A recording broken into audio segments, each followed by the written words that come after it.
Alright, hey guys, welcome back to another video, and today we have another thread review video. Pretty much we're going to check out this forum thread that has to do with modding tools.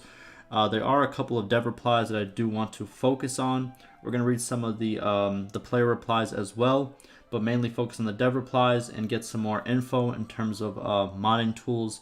And, because we just got the announcement recently, what was it, like a day or two ago? So here's some more information for you guys. We're gonna go through it together. I skimmed through it. I just made sure there are some dev replies, and it's gonna be kind of like a first time at me looking at it, and maybe a first time for you guys looking at it as well. Like always, I'm gonna link this down below if you guys want to go check it out for yourself. But let's get right to it. So it's just called Modding Tools. This was made on July 27th, but obviously after a little bit you can see more people start commenting on it because we obviously received the news of the modding tools being added before the month end. So the first question is, when do you think they will add mod tools? We got 1.5, 1.6. So right now, in answer to this question, it's looking like 1.5. So 1.5 is the next big patch we will receive. As confirmed by the devs before, they might have changed their mind, but they have not stated anything on the forums in terms of changing their mind. But 1.5 looks like the big patch. It looks like we're going to get the multiplayer, the big overhaul to multiplayer. The combat parameters are going to come in 1.5 as well. 1.5 is coming by the end of this month is what they stated. It could be a week, it could be two, but they said by the end of this month. And also it looks like 1.5 will contain the modding tools. And if you did miss my video on the modding tools announcement, I pretty much reacted to the video, gave my thoughts and all of that. That link will be down below if you guys want to go check it out. But yeah, so that's when it's coming out. Let's see. So they've stated it will be released in the next few weeks. That is true. I'm pretty sure the actual code is a little more ambiguous than fully confirming it, but there does seem to be a decent chance that over the next few weeks we could get at least partial modding tools. No, they stated that, by the end of this month they should have it, 1 or 2 weeks. That's what they stated. I'm pretty sure the actual code, okay. Yeah, sure, everything indicates very short time. Partial since that. Okay. Well, it depends on what the tools are. If you look at Skyrim, for instance, the creation kit revolutionized modding for that game. I'm hoping for easy to use tools. This is foolproof for me. Okay. Let's go to the first dev reply. So, who does he reply to? He replies to Lucas. Okay, so, well, it depends on what the tools are, but if you look at, okay, so this is the Skyrim reply. But if you look at Skyrim, for instance, the creation kit revolutionized modding for the game. The dev response to this is, there's a big difference between the two tools I would like to clarify. Creation kit has its own scripting support, their own language called Papyrus. Am I saying that right? Might not be saying that right. It is what it is. And also supports modifying things like quests, events, AI behavior, etc. from the tool. Currently, Bannerlord does not have such a system, and all of these are changed from the C code, which are found in the DLLs. If I'm saying any of these wrong, I'm sorry. I did like 1 year of coding in college, and then I quit, so bear with me. You see in the executable folder, and the most important difference here is that since creation kit almost has fully, wait, what? I'm sorry, I can't read. Let me restart the sentence. And the most important difference here is that the creation kit almost fully separates those from the rest of the engines. So you can have hundreds of mods doing similar things and the engine wouldn't complain, well, most of the time. Okay, so it's kind of separate from the engine, but it kind of works with it as well. Okay, in Bannerlord you have to modify existing code DLLs quite frequently, and this is not a good thing since possibility of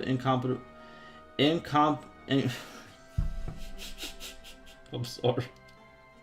It's very late and it's just not coming out. But let me just, okay. In Bannerlord, you have to modify existing code quite frequently, and this is not a good thing since the possibility of incompatible mods are way higher. However, I do not work on single player side, but I believe that there are plans to improve modding on the code side later. Okay, so here's what they're saying pretty much. So the player stated that Skyrim has you know, obviously the creation kit, which completely revolutionized how modding is done for that game, right? Now, the developers have stated pretty much that the creation kit has its own language and it's not directly connected to the engine and the base code. So they don't have to really change the base code. They can just add on to it, right? And for Bannerlord, pretty much you have to modify a lot of existing code. And if a lot of different mods modify the existing code, the mods aren't going to work together because they have different changes to the existing code, if that kind of makes sense. So they pretty much won't work together. And, you know, there's a bigger chance for bigger bugs and problems that way. And with that being said, they said that they are going to try to improve it code-wise later on. Now, if you are a programmer, a developer, this, that, let me know if that was kind of accurate, if that was kind of what I said was accurate. If not, let me know in the comments if you have a better explanation for it. But I think that's kind of what they mean, speaking plainly. We got, thanks for interesting answer, and let's hope you are right and it is improved. I suspect it will be delayed. We shall see. Okay. So I'm guessing this is before the... Oh, this guy. I think I've seen this guy in my chat. Shout out to you if you are the guy who I've seen in my chat. He had a very similar name. But based on the comments above, I suspect if we're lucky, we will get a scene editor, mesh import exporter, and a replay editor. So he was right about the scene editor, and I think he's right about this one as well. I don't know if you would consider what they showed a mesh import / exporter. I think you would, because they did kind of mention that. So yes, maybe. But a replay tool, I don't think we got. The scene editor can easily be done by an experienced coder. The basics is taking a mesh and putting it in XYZ coordinates. Then it splits out to a sort of XML document stating where each object is located. Okay, this guy knows his stuff. Sounds good. Judging from the official statements on the modding forum, there are the components that may be available to the community: scene editor, mesh, material, model, animation, skeleton, replay, particle, atmosphere, cloth, path, resource, runtime. Okay, so they might have actually, yeah, okay. Okay, yeah. I think this is all the stuff that they did deliver, if I am not mistaken, because I remember a lot of these that are being spoken, like the cloth one, the atmosphere, the particle. I don't know exactly what they mean by replay. Like, is it an actual replay or is it something something else? But yeah, a lot of these were introduced. Like, I think almost all of these were introduced in the video that we did get. Let's move on. Hold on, let's see. Tail can deliver. The editors are important. There are means by which assets can be imported into the game and configured for it. For example, any armor modeled, rigged, and textured in a 3D modeling program such as Blender needs its rigged meshes and associated LODs imported, its PBR textures imported, its PBR textures combined into BL materials using TW shaders, its BL materials applied to the meshes. I'll be honest with you, dog. You know what you're talking about, but I have no idea what he's talking about. But obviously, all this stuff is needed, and the editors are very important. So that's good to hear. And this one, all scenes in the world map are held in the scenes.xscene files. I agree that they can be read and understood in Notepad. However, the scene.xscene file for Sandbox main map, which is the Calradia's world map, runs to 364,837 lines of code. In my opinion, mappers have little chance of creating alternative campaign maps for full conversion mods without a visual scene editor. Okay. So I'm guessing this is a lot of lines of code. Well, yeah, definitely that's a lot of line of code. Yes, for sure that's a lot of line of code. Okay.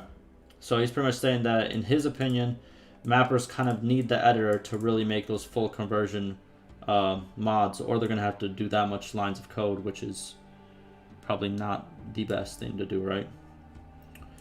All right, let's move on to the next page. What else do we got?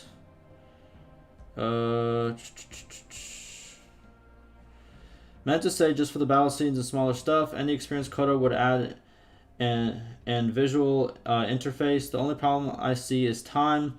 They would have to go to every scene and get meshes and incorporate them in. As I made Thermopyle, Chambang, and a few other smaller experimental maps, I already understood the concept of implementation. Okay, so this guy, he knows his stuff. Listen, if you are the guy who's in my comments, right, and you are planning on making mods for, what do you call it, for this game, once the mod tools do come out, you know, go join the Discord, man. I want to do like a, kind of like an interview, and I kind of want to kind of have like an introduction to, you know, modding in terms of Bannerlord, because I do want to try it out. So, if you do want to be a part of that, you know, and you want to join, and, you know, we could have like this little, you know, one-on-one, let me know. Just join the Discord. Let me know if this is your name, because I think I do recognize you. And yeah, let's do it. I think it'll be very cool. Only, you know, if you're up for it. But let's keep reading. So based on the dev comment above, we can say that we won't get easy scripts like player 1, go retrieve book from NPC number 1 without using C code, okay?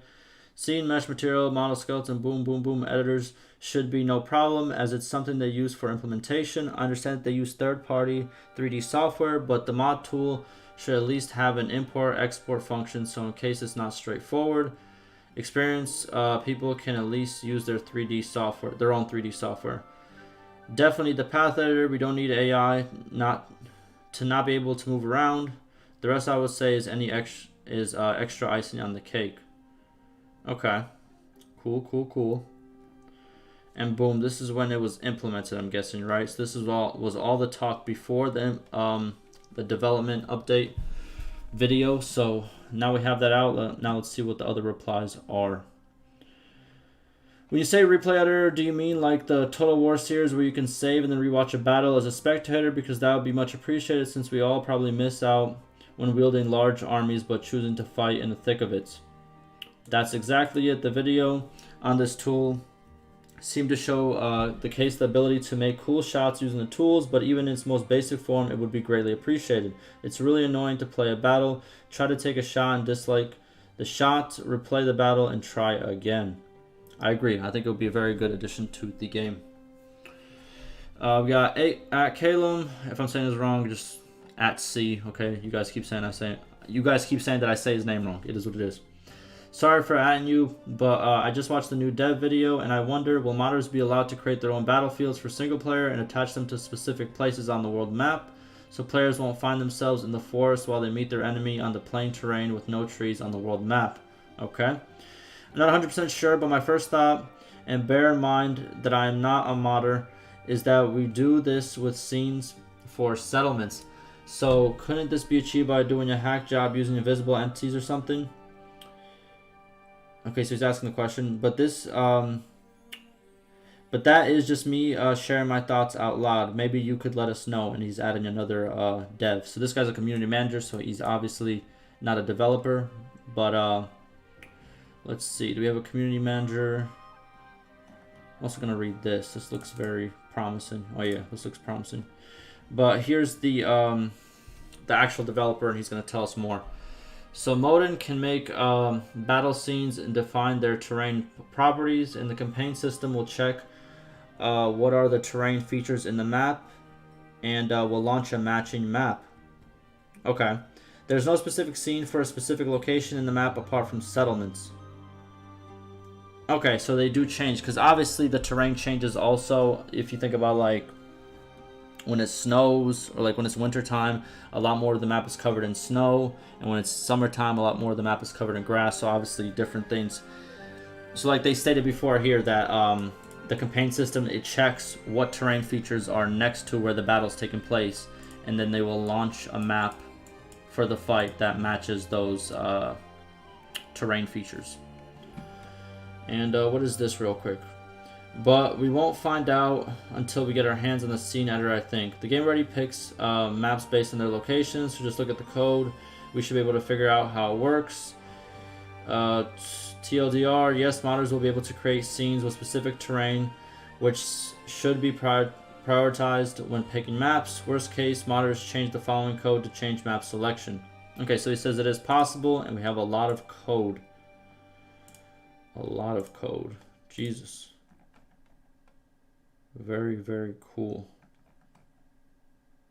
Alrighty, if you guys do want to read all this code, I don't want to bore you if you don't want to, but if you do want to read all this code, the link will be down below. But let's see if we have any more dev replies, and we're going to try to end the video off. That looks like it's about it.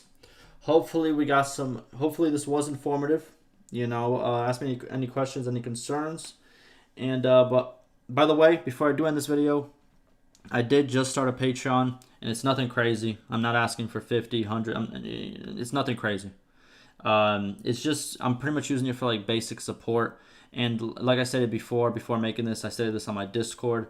There's going to be no paywalling. There's going to be, like, my content will always be free on YouTube or other platforms. So it's pretty much if you want to support me and what I do and, you know, that type of thing, right? It's not mandatory by any means necessary. Like, I'm not trying to push it down your throat, but, you know, it's there if you want to, you know, throw me some change or whatever you want to call it, right? But the link to that will be also down below. But like always, guys, I already stated that. Ask me any questions, but ask me more questions and stay safe.